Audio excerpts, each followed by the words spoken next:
अयोध्या मिल्कीपुर उपचुनाव में समाजवादी पार्टी ने भाजपा से सभासद रहे और पार्टी में पदाधिकारी संजय शुक्ल को पीठासीन अधिकारी बनाए जाने की जानकारी पूर्व मंत्री तेज नारायण पांडे, पवन और सांसद अवधेश प्रसाद ने दी। अचानक से बुलाई गई पत्रकार वार्ता में जब पवन पांडे यह जानकारी दे रहे थे, तब सांसद अवधेश प्रसाद, पूर्व मंत्री आनंद सेन, जिला अध्यक्ष पारसनाथ यादव, महानगर अध्यक्ष श्याम कृष्ण श्रीवास्तव आदि कई नेता मौजूद रहे और संजय शुक्ला संस्कृत विद्यालय में शिक्षक बताए गए हैं। सांसद ने बताया है कि जिला निर्वाचन अधिकारी चंद्र विजय सिंह को पार्टी नेताओं के साथ ज्ञापन सौंपकर निष्पक्ष चुनाव कराए जाने का अनुरोध किया है।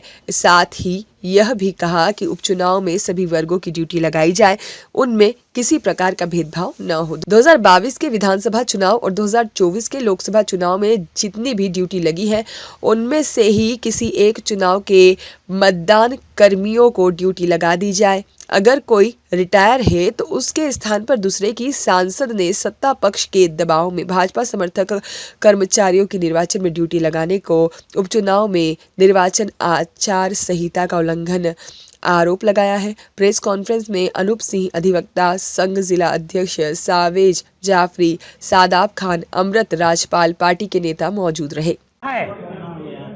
समाजवादी पार्टी निष्पक्ष चुनाव चाहती है। समाजवादी पार्टी के प्रत्याशी के रूप में श्री अजीत प्रसाद जी घोषित हैं। मिल्कीपुर की देवतुल्य जनता भारी वोटों से, प्रचंड वोटों से अजीत प्रसाद को चुनाव जिताकर उत्तर प्रदेश की विधानसभा में भेजना चाहती है। मिल्कीपुर की जनता भारतीय जनता पार्टी को नकार रही है। मिल्कीपुर की जनता भारतीय जनता पार्टी की सरकार से बहुत दुखी है। हार के डर से हताश होकर भारतीय जनता पार्टी की सरकार जो सरकारी कर्मचारियों की ड्यूटी चुनाव में, मतगणना में या चुनाव से संबंधित कार्यों में लगती है, उसमें आज वो भारतीय जनता पार्टी के जो कार्यकर्ता रहे, एजेंट रहे हैं, भारतीय जनता पार्टी के सिंबल पर चुनाव लड़ चुके हैं, भारतीय जनता पार्टी के पदाधिकारी रहे हैं, ऐसे लोग की ड्यूटी सरकारी कर्मचारी के रूप में लग रही है। एक चावल बता देता है चावल पका है कि चावल कच्चा है। एक नाम बता दे रहा हूं, श्री संजय शुक्ला, जिनकी ड्यूटी पीठासीन अधिकारी के रूप में लगी है। ये भारतीय जनता पार्टी के सभासद अयोध्या से कई बार रहे हैं, नगर के अध्यक्ष रहे हैं, भारतीय जनता पार्टी के घोषित पदाधिकारी हैं। अगर आप मीडिया के बंधु जाकर सूची ध्यान से देखेंगे तो उसमें सैकड़ों नाम ऐसे मिलेंगे जो भारतीय जनता पार्टी के वर्तमान में क्रियाकलापों से जुड़े हुए हैं। आज हमारा पूरा प्रतिनिधिमंडल माननीय सांसद जी, माननीय आनंद सेन जी, जिला अध्यक्ष जी और सारे पदाधिकारी जिलाधिकारी महोदय से मिलकर इस बात की मांग किए हैं कि चुनाव निष्पक्ष हो। ऐसे किसी आदमी को चुनाव ड्यूटी में न लगाया जाए जो भारतीय जनता पार्टी का कार्यकर्ता और पदाधिकारी है। निष्पक्ष चुनाव प्रणाली होनी चाहिए। 2024 में लोकसभा का चुनाव हुआ, जो कर्मचारी लगे थे आप उनको लगा लीजिए। 2022 का विधानसभा चुनाव हुआ, जो सरकारी कर्मचारी लगे थे आप उनको लगा लीजिए। ये सारे कर्मचारी कोई समाजवादी पार्टी कार्यालय से नहीं लगाए गए थे, क्योंकि 22 में जब चुनाव हुआ तब भी भाजपा की सरकार थी, 24 में लोकसभा का चुनाव हुआ तब भी भाजपा की सरकार थी।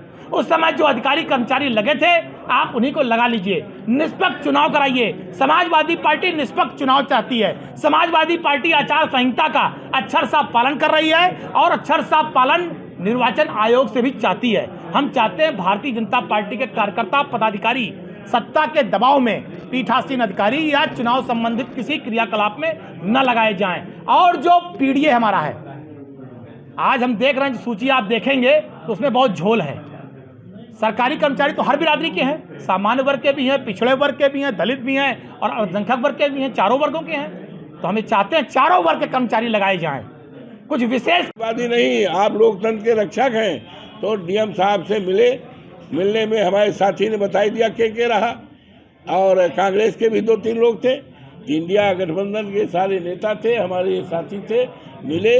जिलाधिकारी को इस बात का आगाह किया गया कि निष्पक्ष चुनाव होने के लिए 22 में जो अधिकारी कर्मचारी की ड्यूटी लगाई गई थी उसी सूची को आप निकाल लो ना, उससे काम चले तो भाई 4 जून को जब चुनाव जिसका रिजल्ट आया है उसमें जो लगाए गए उनकी सूची निकाल लो। लेकिन भारतीय जनता पार्टी के दफ्तर से कोई सूची न ली जाए और न भारतीय जनता पार्टी या सरकार के दबाव में चुनाव में ड्यूटी न लगाई जाए। निष्पक्ष चुनाव तभी होगा जब सूची जो है सरकारी सूची, सरकारी जो अभी तक कराए हैं उन्हीं में से लिया जाए, और जो मौजूदा तरह की जा रही है उसमें हम लोगों को सूची आ गई है, जानकारी मिल गई है कि भारतीय जनता पार्टी के लोगों की ही सूची किसी तरह से जो रहे हैं उन्हीं की लगाई जा रही है। इससे चुनाव निष्पक्षता में बहुत बड़ा शंका है, और सरकार लगातार, मंत्री लोग लगातार दबाव डाल रहे हैं और दबाव बना करके सूची दे रहे हैं भारतीय जनता पार्टी के कि ये रहे हैं हमारी पार्टी में, ये हमारे अध्यक्ष रहे, ये हमारे ये नगर अध्यक्ष, एक नाम भी बताया पौनी ने। तो ये जो चुनाव आचार संहिता है वो चुनाव आचार संहिता सत्ता पक्ष के लिए लागू होती है, हम विपक्ष में बैठे हुए लोगों के लिए लागू होती है, चुनाव में जाने वाले अधिकारी कर्मचारियों के लिए लागू होती है। हमने आज इसलिए प्रेस किया है और प्रदेश को, देश को चुनाव आयोग को बताने का काम किया है कि आचार संहिता का पालन सरकार के लिए भी, हमारे लिए भी, और चुनाव में ड्यूटी लगाने वाले के लिए ही पालन किया जाए। इसकी सूची हमने दिया है, इसी के लिए बुलाया है। मुझे उम्मीद। मोहम्मद आलम की रिपोर्ट।